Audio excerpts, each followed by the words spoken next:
కరెక్ట్‌గా ఒక 7, 8 సంవత్సరాల క్రితం నేను, మా అమ్మ ఎళ్లి ఒక ఫ్రిడ్జ్ అయితే కొన్నాము. అది ఇప్పటికి ఎన్ని సార్లు రిపేరొస్తుంది. ఇంకా గట్టిగా మాట్లాడితే కొన్ని రోజులకి పేలిపోద్దేమో అట్లా ఉందనమాట. ఇంక అందుకని చెప్పి ఒక 15,000 బడ్జెట్‌లో అమ్మ వాళ్ళు ఒక చిన్న ఫ్రిడ్జ్ అయితే తీసుకున్నారు.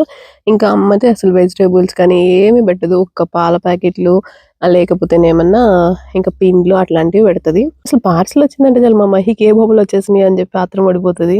పాపం అప్పుడు నిద్రపోతా ఉంది. నిద్రపోతుంటే నీకోసం పార్సెలొచ్చింది అని చెప్పనంటే పాపం హడావుడిగా లేసొచ్చింది. తీరా చూస్తే ఇదని చెప్పననుకోని దీనికోసమా నన్ను లేపారు అన్నట్టు మొహం పెట్టింది. ఏదో వీడియో కోసం అని చెప్పని ఇక్కడ వెజిటబుల్స్ పెడుతున్నాం గానీ అసలు మా ఇంట్లో అసలు వెజిటబుల్స్ అనేది ఫ్రిడ్జ్‌లో పెట్టరు. అన్నీ విడిగానే పెడతది అమ్మయితే. ఇంకా పిండ్లు, పాల ప్యాకెట్లు ఇవే ఉంటాయి. నాకైతే ఫ్రిడ్జ్ అయితే బానే నచ్చింది. బావుందనిపించింది. ఇంకా మా ఇంట్లో అయితే వాటర్ బాటిల్స్ ఒక్కటి సమ్మరొచ్చిందంటే కొంచెం కూలింగ్ వాటర్ తాగుతారు. నేను అస్సలు అయి గూడా తాగను. ఇంతకీ ఈ బుజ్జి బుడంకాయ ఫ్రిడ్జ్ ఎలా ఉంది? బావుందా లేదో చెప్పేసేయండి. నాకైతే ఫుల్ జలుబుగా ఉంది. నా వాయిస్ అసలు ఎట్లుందంటే బీభత్సంగా ఉంది. అందుకే వీడియోస్ పెట్టట్లేదు ఈ మధ్య.